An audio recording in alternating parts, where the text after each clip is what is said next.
Proxy sequencing. So we're going to talk about Sanger sequencing.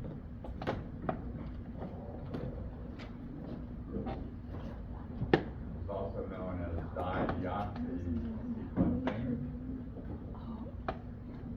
or chain termination sequencing. They're all the same thing. And sometimes people blend them, talk about Sanger dideoxy sequencing or Sanger chain termination sequencing.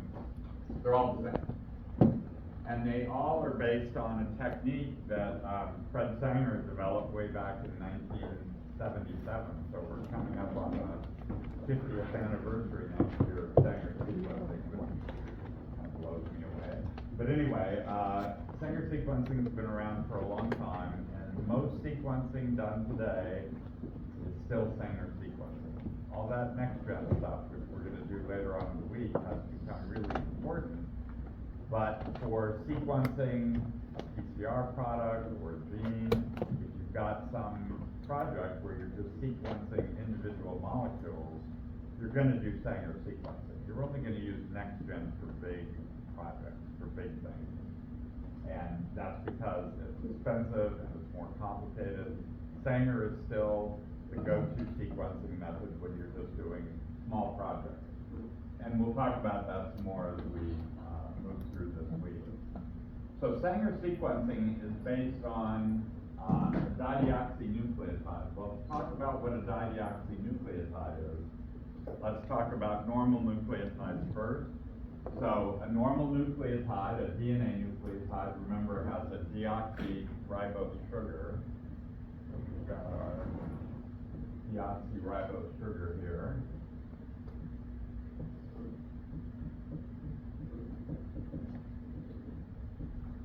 And remember, it's called deoxyribose because it has no oxygen there. In RNA, there is an oxygen there, and then the sugar is called ribose, right?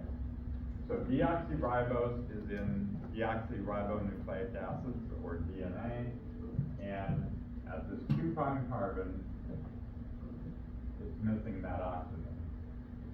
A dideoxynucleotide looks just like a deoxynucleotide, except it's also missing the oxygen on the 3' carbon. So no oxygen here is a dideoxynucleotide. Now a dideoxynucleotide, because it has no oxygen here, it's impossible to add a nucleotide to this 3' end. So if you have a dideoxynucleotide incorporated into a DNA sequence, that dideoxynucleotide is going to be the end of that chain. There will be no further addition of nucleotides, and for that reason, it's called chain termination sequencing. Because when we incorporate a dideoxy, it's going to terminate synthesis at that position.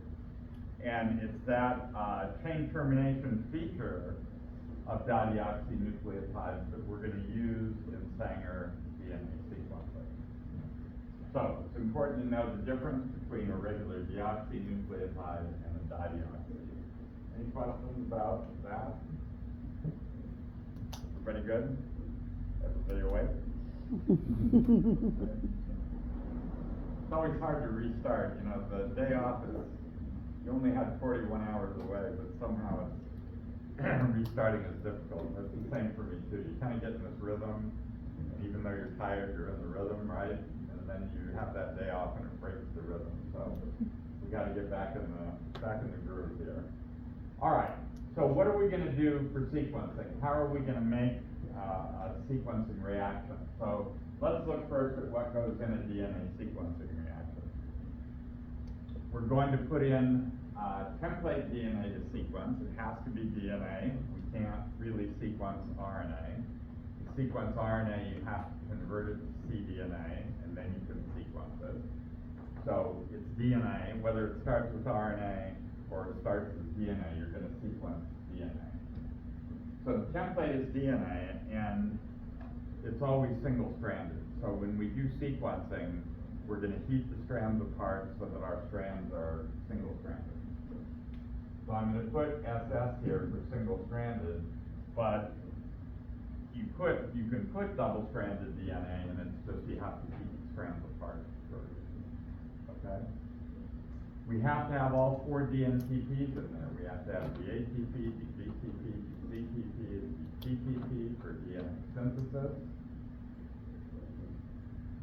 In my first run through on sequencing, I'm going to use a modified DATP in the reaction that's going to be radioactive. Now, we don't do it this way anymore, but it's easier for me to explain sequencing if we start with the radioactive nucleotide, which is how we used to do it, and then after we go through it once, I'll bring you up to the 21st century on how we do sequencing now. But it's easier to explain this way.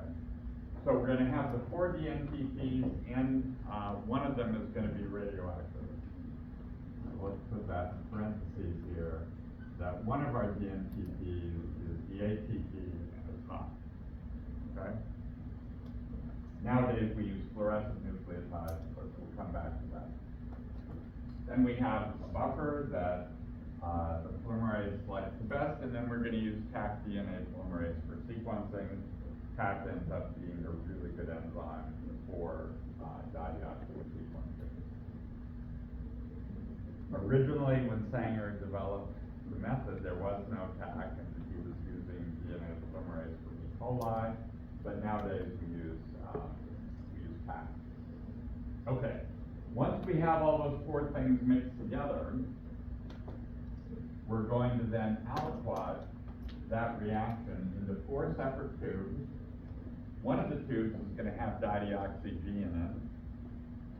One of the tubes is going to have dideoxy A in it. One of the tubes is going to have dideoxy T in it, and one's going to have dideoxy C. And so we're going to mix that up and then aliquot to the 4 tubes. And now these 4 tubes will have all those goodies plus one of the dideoxy nucleotides. And just to give away the punchline at the very beginning, this tube is going to tell us where the G's are located. This tube is going to tell us where the A's are located. This tube is going to tell us where the C's are located, and this tube is going to tell us where the C's are located. So how does that work? Well, we're going to do this in excruciating detail over here. So what I've drawn on the board here is a single-stranded DNA sequence.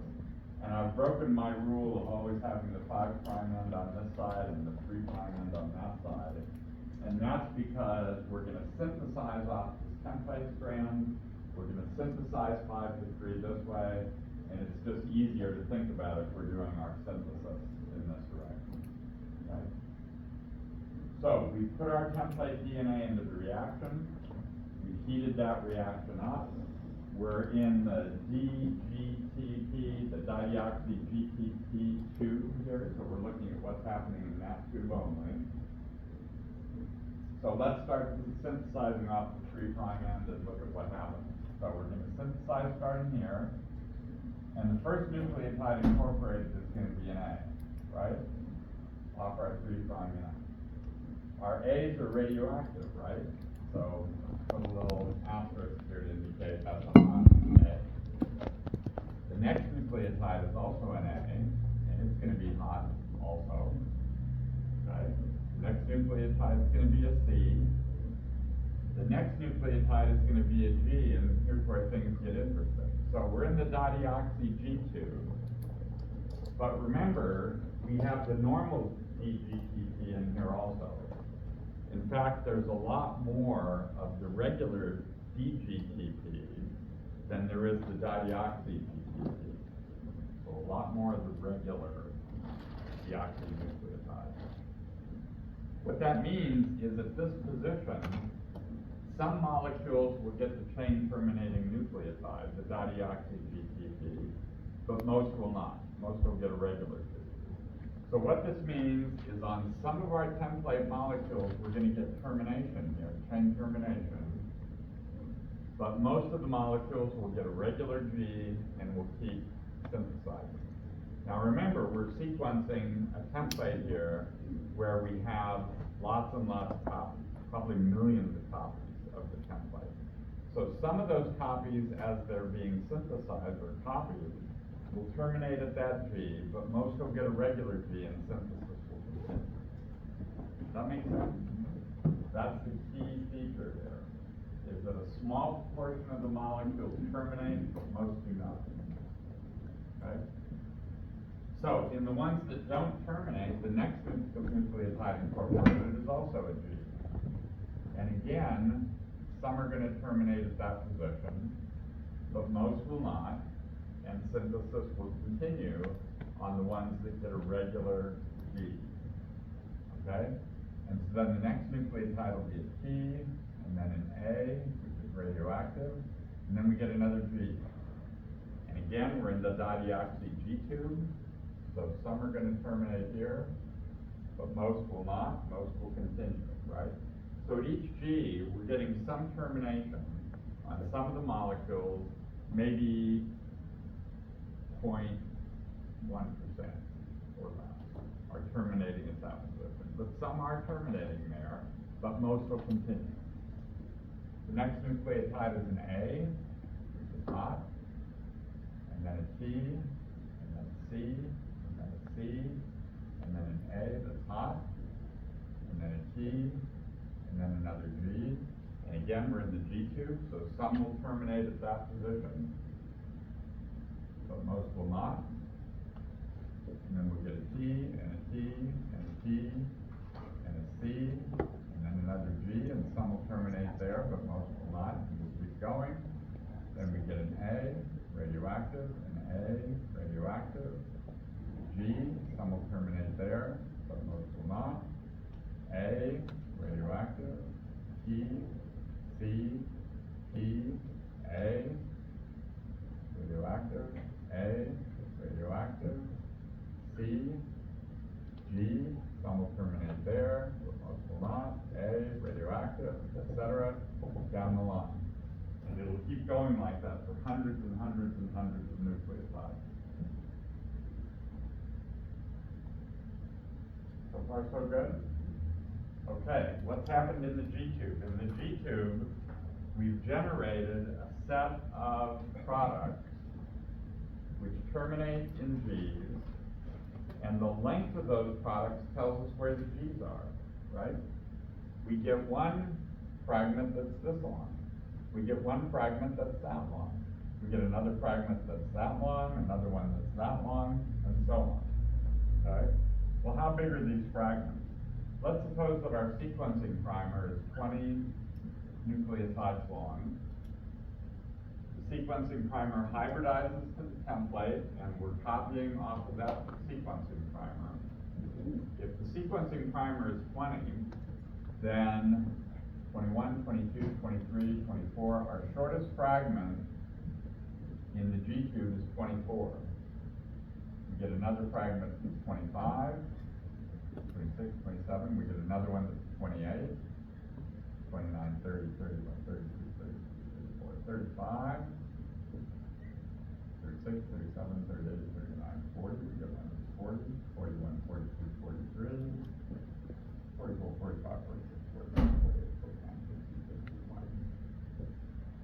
So in the G-tube, in my example, we're going to generate a set of fragments. One is 24 long, one is 25 long, another fragment is 28, a 35, a 40, a 43, and a 51.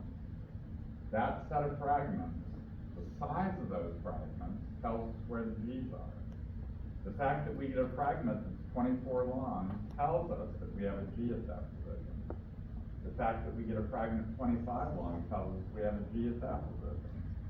The fact that we get one 28 long tells us we have a G at that position.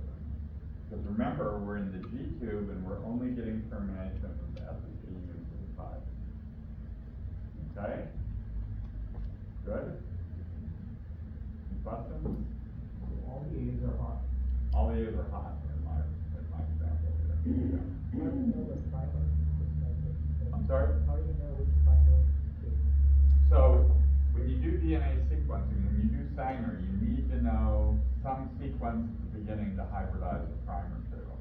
Now, the way this often works is, let's say we're sequencing off a plasmid, insert in the plasmid that you want to sequence. So here's our plasmid, and here's our insert. So this is some DNA that we cloned into the plasmid. There's our insert that we want to sequence. We can sequence the insert because we know the sequence of the plasmid. So we're going to be able to design a primer to the plasmid sequence so we can sequence into the insert. The same thing's true of a PCR product. If you have a PCR product, you know the beginning and end of the sequence because you had to design the primers to do the PCR product, right?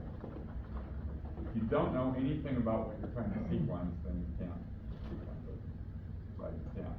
If you have a fragment where you know nothing about the sequence, the easiest thing to do is put it into a plasmid and then you can sequence it. Right? Put it into a plasmid where you know the sequence. We're dealing with a really small fragments here. I imagine you have to run this on a pretty high concentration. Right. So I'm gonna come to the actual reading of it next. Yeah, that's exactly right. Yeah.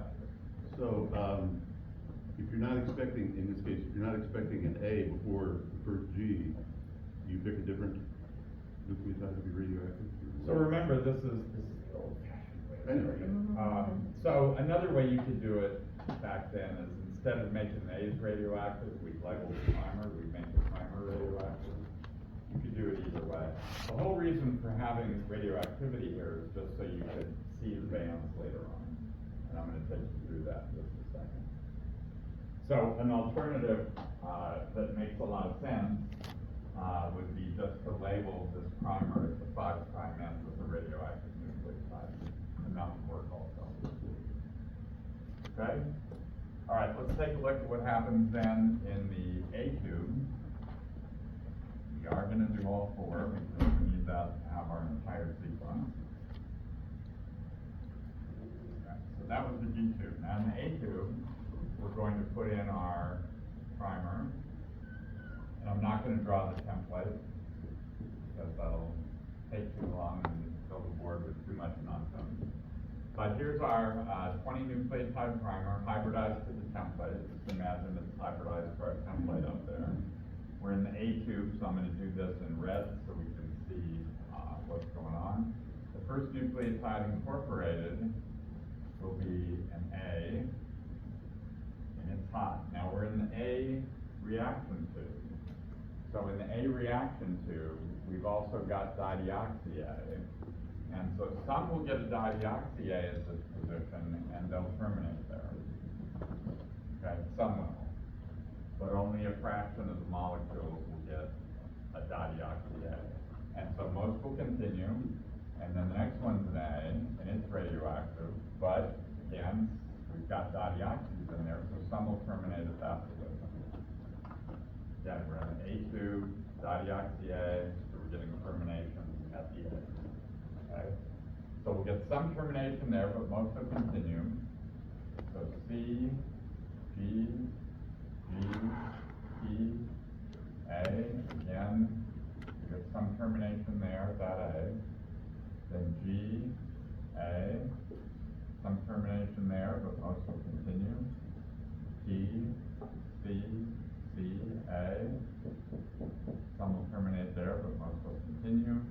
T, G, T, C, C, C, G, A, some will terminate there, but most will continue. A, some will terminate there, but most will continue. G, A, some will terminate there, but most will continue. T, C, T, A, some will terminate there, but most will continue. A,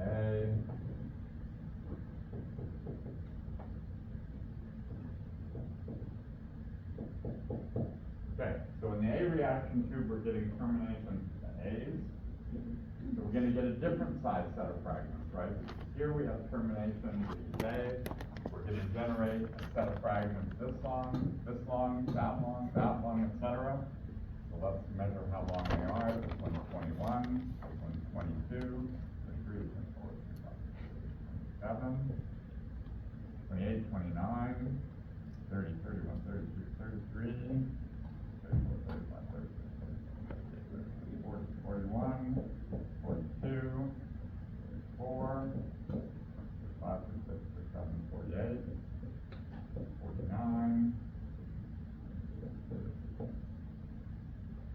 so on. So in the A reaction tube, we're generating a different set of fragments, because here we're getting terminations of the A's, because in the A tube, we're in dideoxy A solution, only the dideoxy A. Okay? Good? Okay? Let's do the T tube. You have them all in the sequence. I'm gonna drive you through all of them. So again, primer hybridizes to the template, but now in the T tube, we're gonna get terminations of T's, because in the T tube, we have dideoxy D. So we'll get A first, hot, A, hot, C, G, G, T, some will terminate there, but most will continue. A, G, A, T, some will terminate there, but most will continue. C, C, A, T, some will terminate there, but most will continue. B, now we've got this string of three T's, so one T, another T, another T, C, G, A, that's a good one, A, G, A, T, some will terminate there, but most will continue. C, D, some will terminate there. A, hot, A, hot, C, G, A, hot. Okay. In the T tube, a different set of products, a different set of fragments, because now we're getting terminations of T's. What are our fragment sizes? 21, 22, 23, 24, 25, 26, 27, 28, 29, 30, 31, 32, 33, 34, 35, 36, 37, and 38, 39, 40, 41, 42, 43, 44, 45, 47. Okay, so in the T reaction tube, different set of fragments, termination of T's, fragment 26 long, 30 long, 34 long, 36 long, and so on. So a different set of fragments. And then finally, we're in the C tube. In the C tube, same primer, same sequencing primer, sequencing off the end of it. And now in the C tube, we're going to get terminations only at the C's. So the first nucleotide incorporated is a hot A, then another hot A, then a C, and some will terminate there because now we're in the C tube, but most will continue. G, G, T, A, some will terminate, sorry, radioactive A, radioactive A, T, C, some will terminate there, C, some will terminate there, A, T, G, T, T, T, C, some will terminate there, G, A, hot, A, hot, G, A, hot, T, C, some will terminate there, T, A, C, some will terminate there, G, A, etc. So in the C reaction tube, another set of fragments, because now we're getting termination of T's because of C's, because we're in the dideoxy C tube.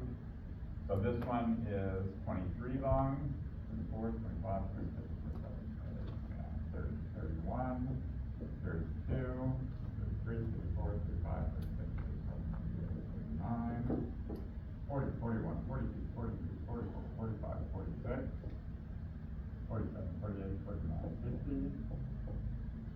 Okay. You can see from this that we've now generated every possible size fragment, but in the G tube, the terminations were G's, so we have a set of fragments whose length tells us where the G's are. In the A tube, we have terminations only at A's, so the length of those fragments tells us where the A's are. In the T tube, we have terminations only at T's, So the length of those fragments tells us where the T's are, and in the C tube, the length of fragments tells us where the C's are. Pretty smart, pretty great, pretty cool method developed by Sanger. But in order to read this sequence, we have to be able to separate molecules that are 39 long from 40, from 41, from 200, from 201, from 202, right? So, yeah, so we have to solve that problem. Before we go to that problem, any questions about the chemistry part? Yeah. And then, is there any possibility that it would affect all of the different combination possibilities? The termination efficiency at different spots can vary, and I'm going to show you an actual example, and you'll see that some places the termination is weak, and so you might get a faint band, but we'll go through that tonight. Any other questions? Okay, well, let's talk about how we read these sequences then. So the way the sequences get read, well, the way we used to do it, we used to run these enormous gels, and I'm drawing this pretty much in life-size orientation here. We used to run these enormous gels that had wells across the top. I'll tell you some more detail about these in a minute. I'm going to just put 4 wells on this gel. So the first well, we're going to load the G reaction. The second well, we're going to load the A reaction. The third well, we're going to load the T reaction. And then the fourth well, we'll load the C reaction.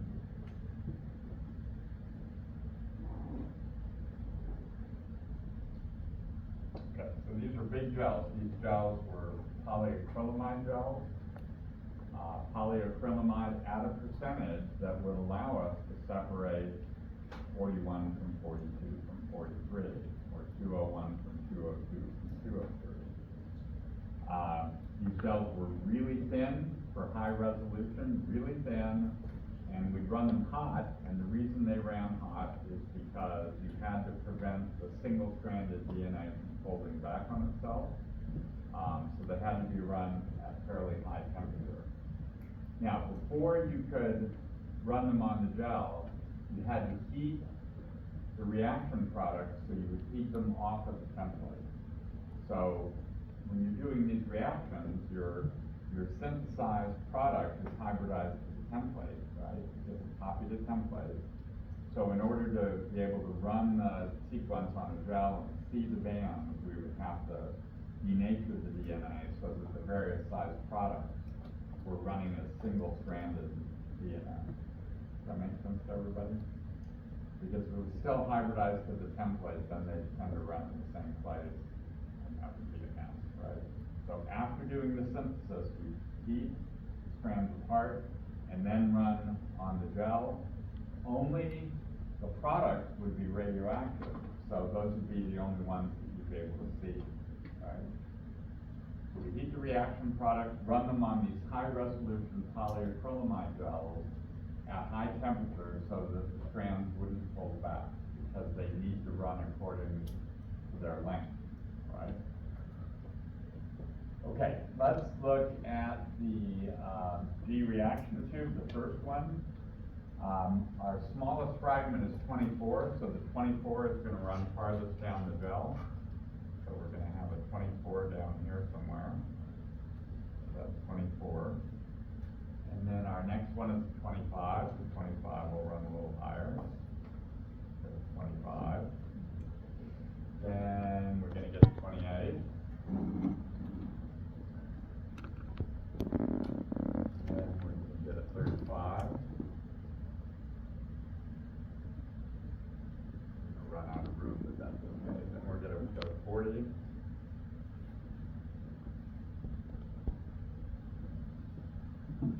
43, and I'm going to stop there just because my cell's too small to keep going, so we're just going to stop at 43.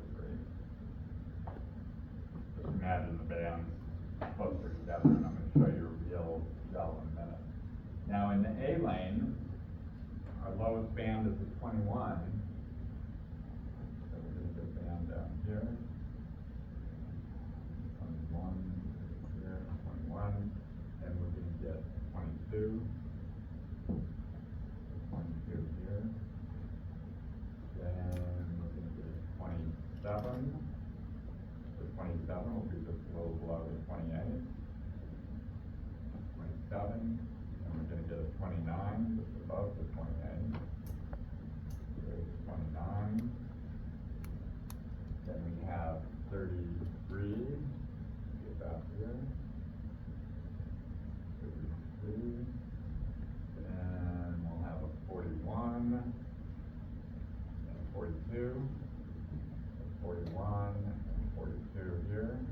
So that's 41, that's 42, and we're just gonna stop there, because I'm out of room. Okay, so that's the A lane. The C lane, we get a band of 26.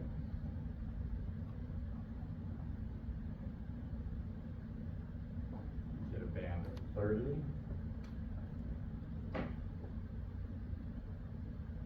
Get a band of 34. I'm gonna run right between the 35 and the 33. 34, then 36, 37, 38. So 30, I'm a little off here, aren't I? 36, 37, 38. So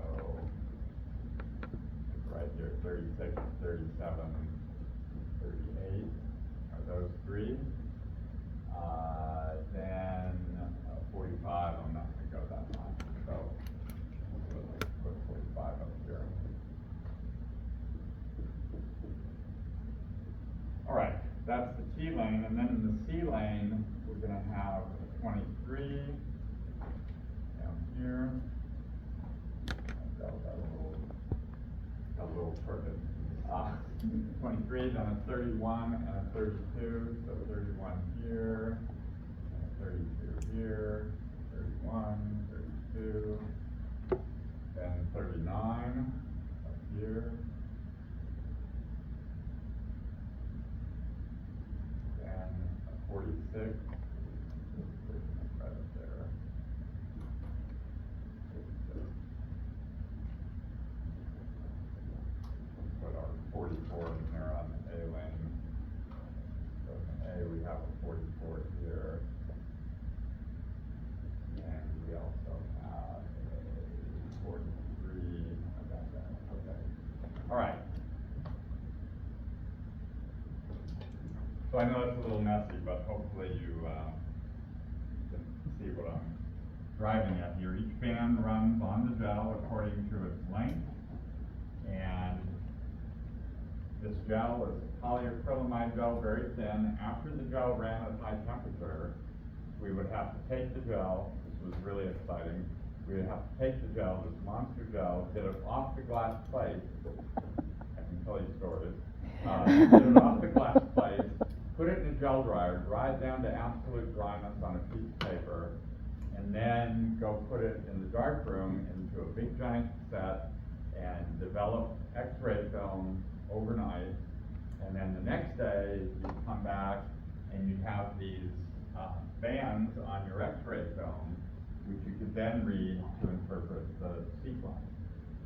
And so what you would do is read the sequence from bottom to top. So if we were looking at this, we'd say A, C, G, G, T, A, G, A, T, C, C, A, T, B, T, T, T, C, B, A, G, A, T, C. So you're just reading from bottom to top. You can read the sequence that way. That sounds really easy, but in actual practice, a little more challenging, as I'll show you. So, everybody get the idea of how to read the sequence? You're just reading from the small bands to the top, You know that this lane is the G lane, so you know that that lane is telling you where the G's are. You know that this lane is the A lane, so that's telling you where the A's are. This is the T lane, that's telling you where the T's are, and that's telling you where the C's are. Okay? So, I want you to think about that for a minute, and see if you have any questions. While you're thinking, I'm going to pull up an actual image from. I told you that you would take the gel and put it in a cassette. After you dried the gel down, you had to put the film directly against the dry gel.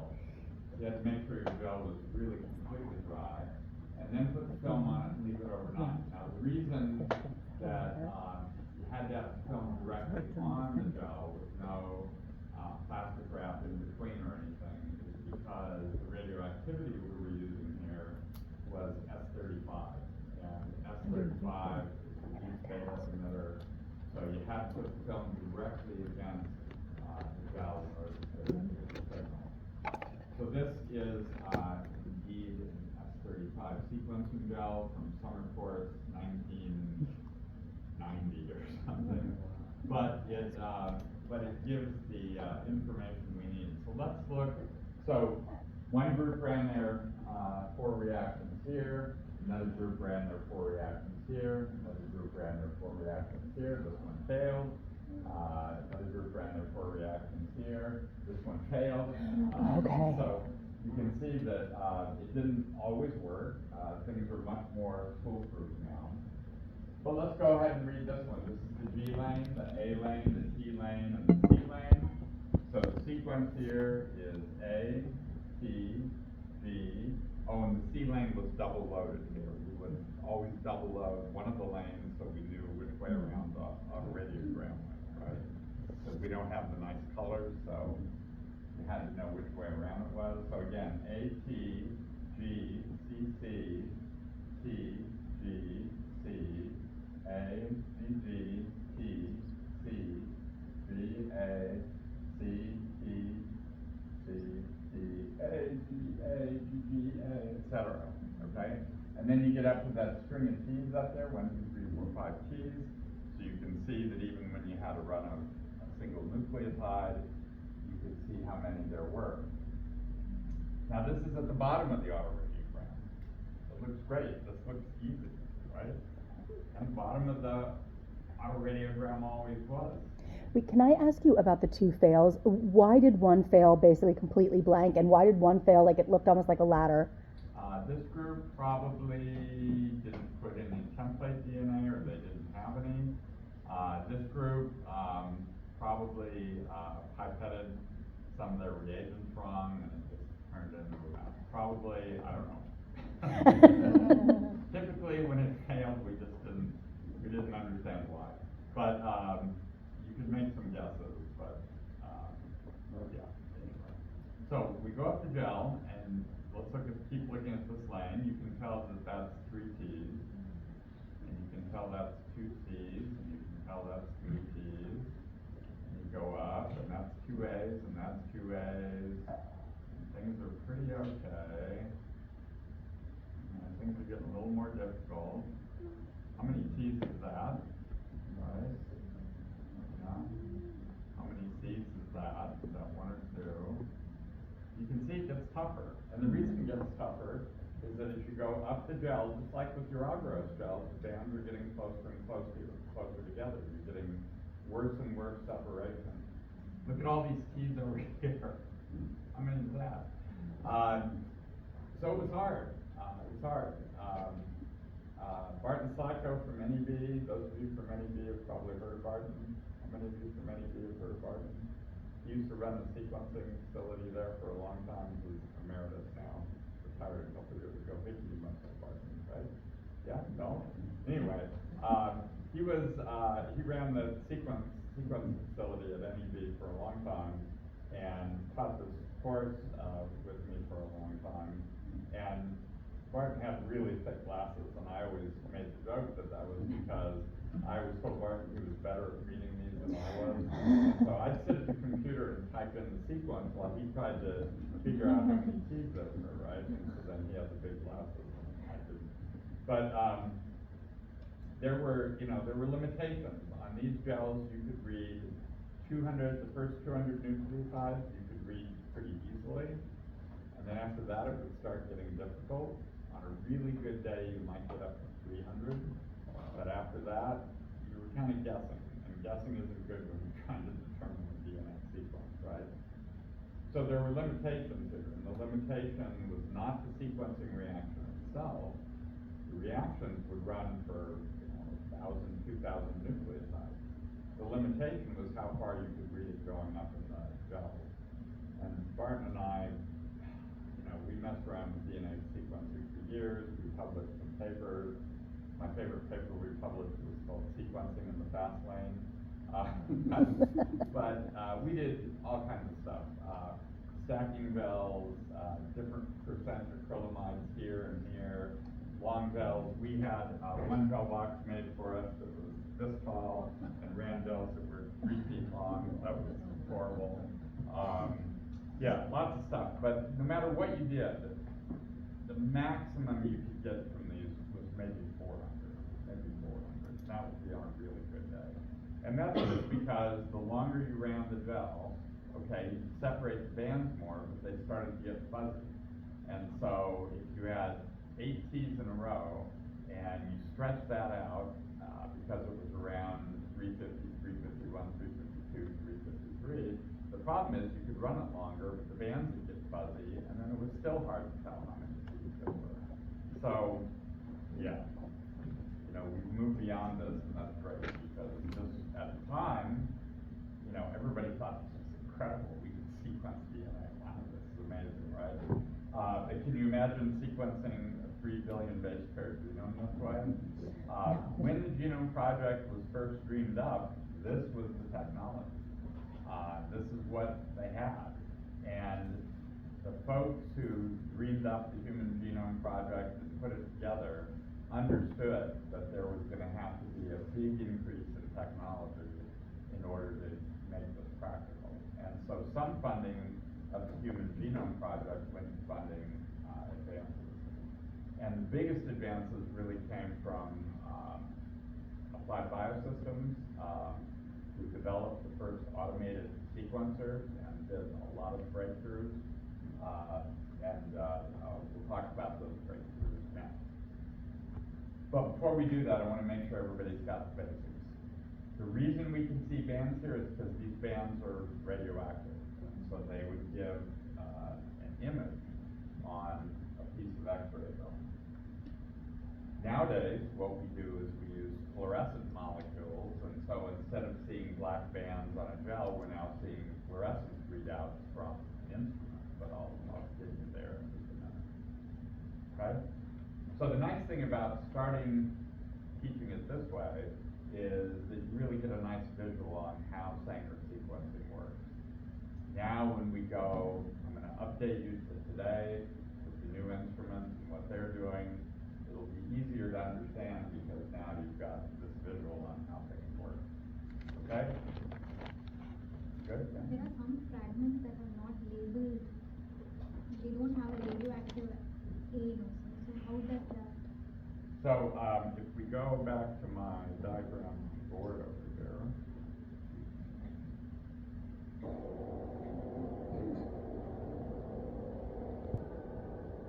You might notice that I cleverly designed my sequence so the first 2 nucleotides were T's, so the first 2 nucleotides incorporated were A's.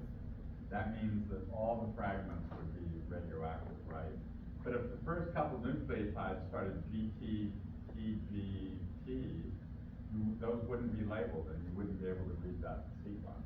And so one of the ways around that, again, was instead of labeling the A's, was to label the primers. The labeling of the A's came first, and then people later on figured out how to label the primers. But we don't do it this way anymore. Yeah. I'm assuming my question is very naive. Given that you know, say, the first 200, why don't you then design a new driver? Oh, that's what we would do. So we call that prime and run. So you sequence your first couple hundred, and then based on that sequence, you design a new primer and sequence off of that primer. Now you'd read the next couple hundred, and then you design a new primer based on that sequence, and you read the next few hundred. And so that's what we do. We called it prime and run, right? That meant for a sequence that was 1,000 long, you'd probably have to run at least 3 reactions to get to the end, and maybe 4. And then the rules of sequencing are that you sequence in one direction on one strand, and then in another set of experiments, you sequence the other strand going in the other direction, so that you have the sequences to compare. And we're going to do that here also. And so your sequences, your 2 sequences you generate should be complementary then, and that's a check on your sequence. It's still a little chicken and egg because you can't sequence without the primer and you can't run the primer without sequencing. So where did people start with? Well, that's where, remember I mentioned about the plasmid, is that if you had a fragment you knew nothing about the sequence, what you would do would be to take that sequence that you knew nothing about, and you put it into a plasmid where you already knew the sequence.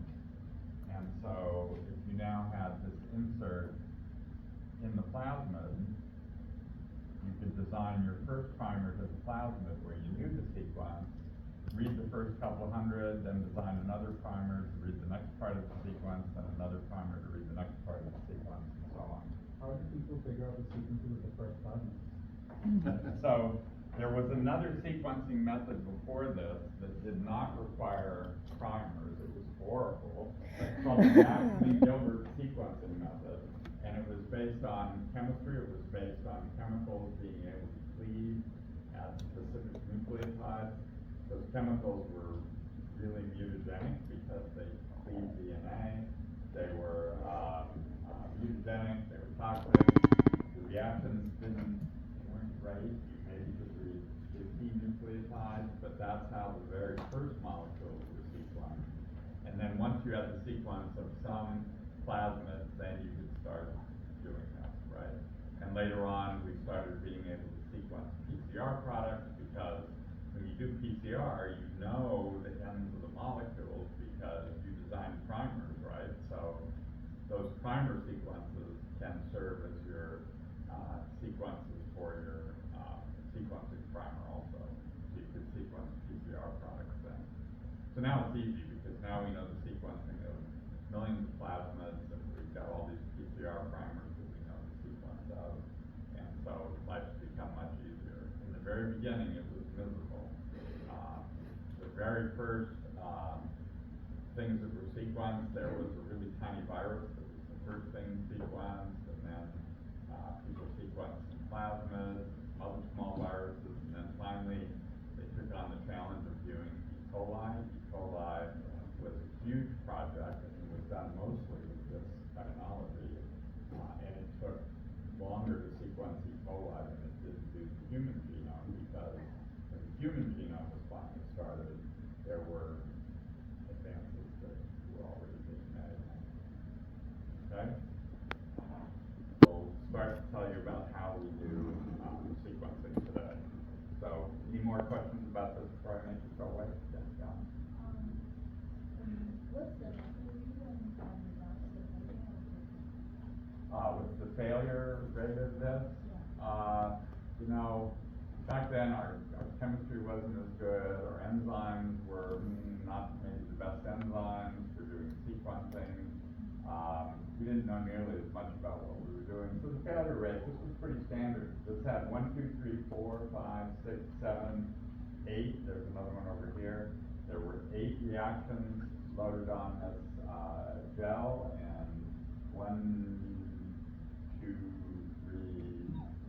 3 of the 8 failed. 5, well, no, 4 worked. So 4 out of the 8, no, 5. 5 out of the 8 worked on this way. 3 out of 8 failed. That was kind of standard.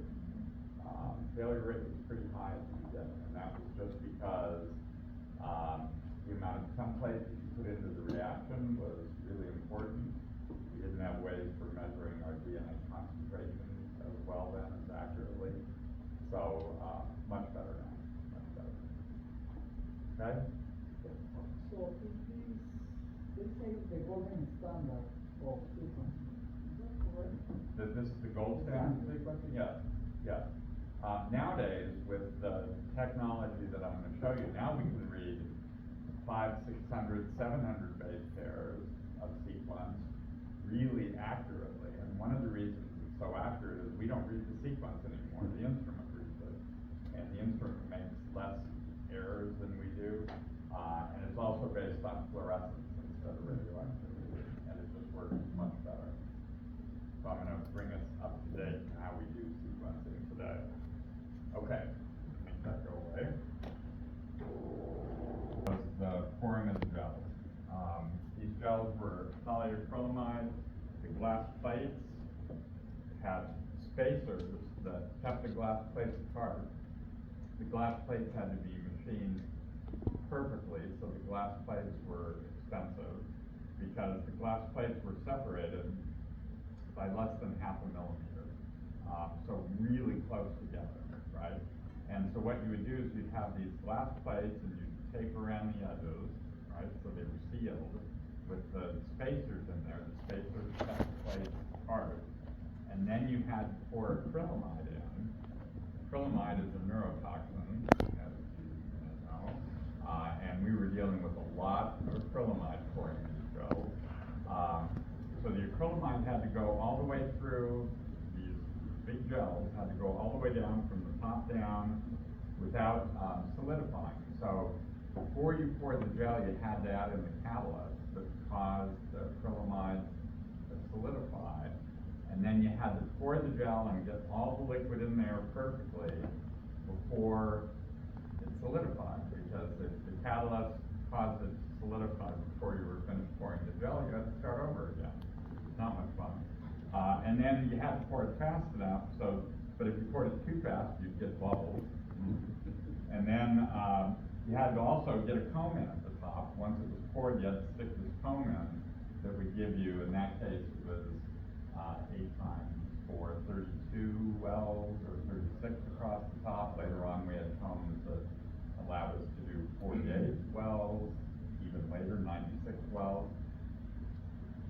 These wells were at the top, and you had a gel that was 0.3 millimeters thick, and a yellow tip will not go in there to be able to load that. So we had to have these special loading tips that were long and thin. And then, you know, you put the gel into this giant gel box, had buffer on top and on the bottom, turn it on, run the gel for a couple of hours. Now your buffer at the bottom is radioactive, your buffer at the top is radioactive, your gel is radioactive. We used to do that with this class. Everybody ran these radioactive gels with polyacrylamide. People poured polyacrylamide gels. Never lost anybody. There might be some people out there with a few neurological but it worked. But man, what a high stress day. We did sequencing on one day then, and it was the highest stress day of the course. Our safety officer would be looming over us. We'd have to diaper the entire lab, and then after it was over, we'd have to clean the lab entirely, and then our safety officer would go through with the Geiger counter and check up on it. Wow. Yeah, it was brutal. So the gels were awful, and dealing with the radioactivity was awful. So the first big advance in this was the development of fluorescent molecules to take the place of the radioactivity. And so what was developed then was a setup where you had didioxy ATP, sorry, that's my colors right here, didioxy GTP that was purple, let's say, and didioxy ATP that was red, right? So now my colors actually mean something. And then didioxy TTP, green, and then the didioxy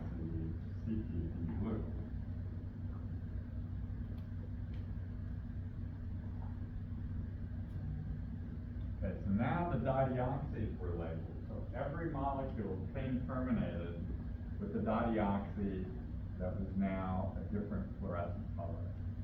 So in fact, the G's were purple, at least in my color scheme here. G's purple, A's red, T's green, C's blue. And so the fluorescent molecules made things easier, but you had to have a way of reading the fluorescence now. So just having the different colored fluors doesn't help you if you can't see the fluorescence. And so concomitant with this was the development of instruments where you put your gel in you still have the polyacrylamide, you still have the stupid glass plate, but now you put it in an instrument that had a laser and detectors and you could read the colors as they went by the detector. So we had the fluorescent tags and we had automated reading of the fluorescence. So our gels still look like that thing I showed you on the slides a minute ago, but now they were different colored bands. And you didn't actually see it with your own eye. The instrument saw it by detecting the fluorescence. So that was a big advance, because now instead of one person having to read the sequence with those bands really close together and we go up the gel with a straight in reading it, right?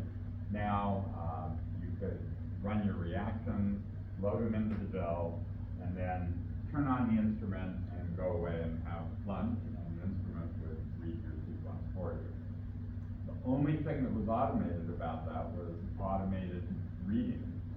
That was the only thing that was automated. That made a big difference. And when those instruments came along from Applied Biosystems, everybody tried to get one. Everybody who was doing genomics or sequencing wanted to get one. There was actually kind of a shortage at the beginning because the Human Genome Project got everything they could get their hands on. Craig Venter at doing the private genome project actually got the first PhD or something. He had some deal with Applied Biosystems, so actually they kind of got the jump on the public genome project. But yeah, and they were expensive. The first instruments cost $250,000, and back in those days, we had a lot of people from Applied Biosystems taking our course here. We got an instrument right away. Great.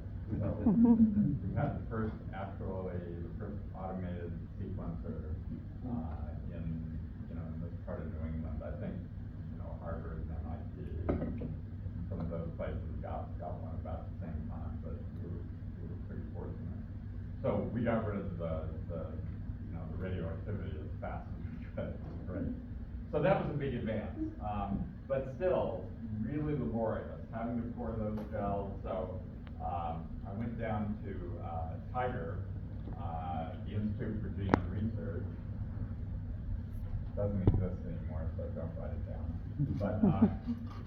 But Tiger was J. Craig Venter's institute that was doing a lot of sequencing, and I went down there, and they had this first batch of 50 sequencers, and they were lined up in this big facility that was like a parking garage almost, and every parking space had a sequencer in it, and all this electronics, there were cables running and computer stuff going on. And then they had one room that was in the vicinity where the folks in that room did nothing but pour these stupid acrylamide gels for loading into the instrument. So it was still pretty labor intensive, but it was a big advance.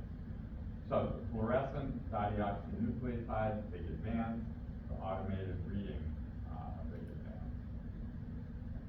Well, still not how we do it today. Now we've gotten rid of the stupid gels and the polyacrylamide. All this makes me extremely happy. Now the instruments have capillary reading. So now the instruments have capillaries, and the matrix in the capillaries is better at separating than the polyacrylamide. You don't have to pour the solution into the capillaries. The company does that. You buy the capillaries. They're pre-loaded with the matrix that does the separation, and the separation is much better. Now, the next advance then with these segments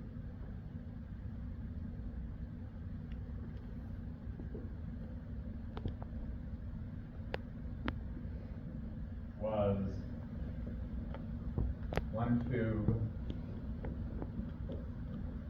one lane sequencing. This was huge.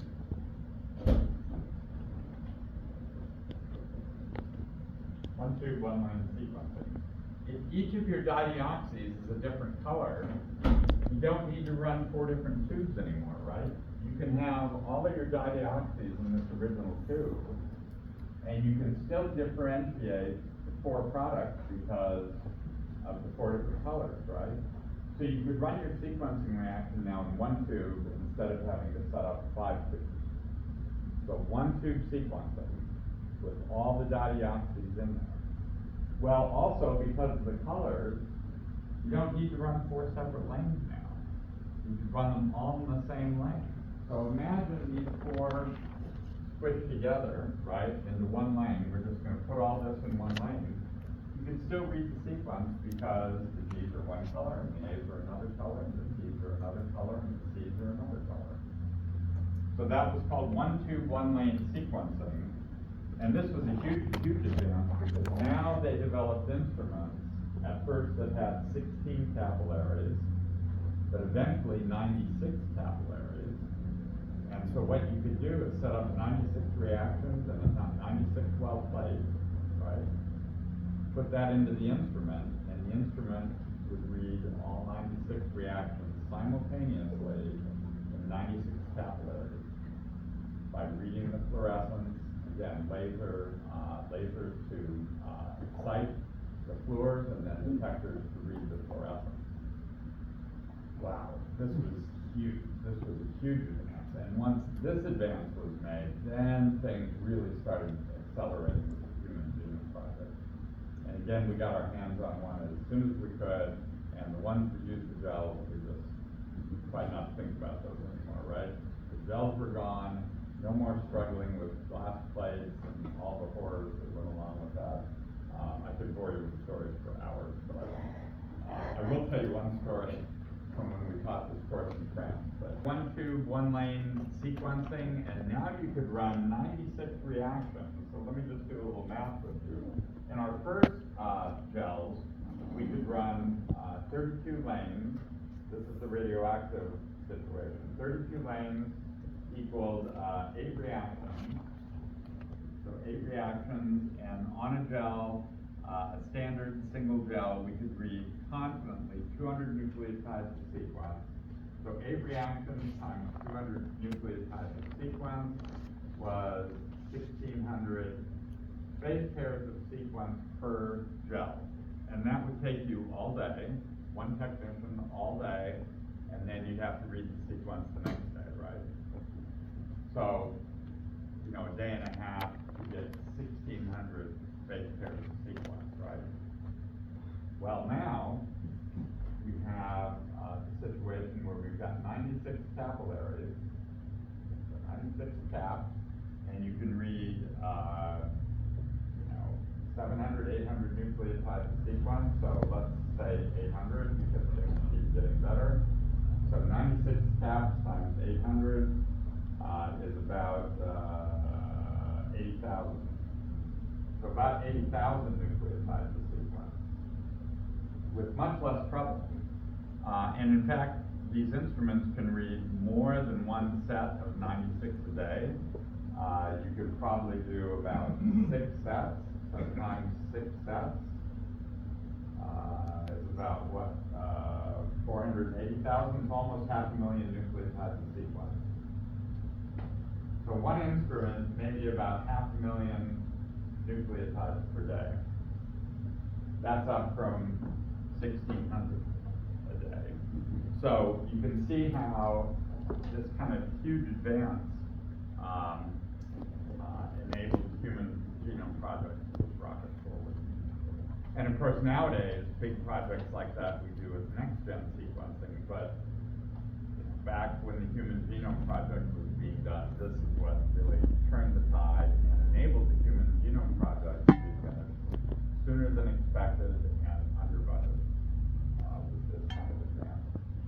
So, we're gonna do Sanger sequencing in this course a whole bunch of times, and this is how we're gonna do it. We're gonna do it with one lane, one tube sequencing in an instrument that has the capillaries, and we're gonna get much more sequence per run than you can get, anything like the old system. Yeah. Did they use, for the first time they sequenced the human genome, did they use a particular cell type or was it mixed? So the public Human Genome Project used DNA from 10 people from Buffalo, New York. Why Buffalo? Well, the lab that got charged with making the DNA to do the Human Genome Project was in Buffalo. And so the 10 people from Buffalo got randomly selected. And then they mixed their DNAs together because they thought it would be better than doing a single individual. Maybe wasn't the best choice because, of course, at every polymorphic locus, at every place where you have variation, you get more than one type. Anyway, it was okay because in the end, they were able to see, at a very low resolution, which sites were polymorphic. But exactly which tissue they used, I think they took blood samples and they used white cells. Can't use red cells because red cells have no nucleus, so that would be a poor choice for a tissue, but I think they use white cells from blood draws. Nowadays, we just do two cells, like you guys did. Because I remember reading Craig Venter used his own DNA. for Yeah, so the reading Public the- Genome Project used 10 people from Buffalo. The Private Genome Project that Craig Venter ran was his DNA. Small ego. The very first sort of next generation sequencing system was a system called 454 sequencing, and they did, Watson was on the board there, James Watson, but they did Watson DNA, another small ego. Anyway, yeah, that's the story. So, so this is great. So now we're in the golden age, right? No acrylamide. Yeah. Run your reactions, and then go into the instrument. No muss, no fuss. All right. So I'm going to take you through that protocol now, and you're going to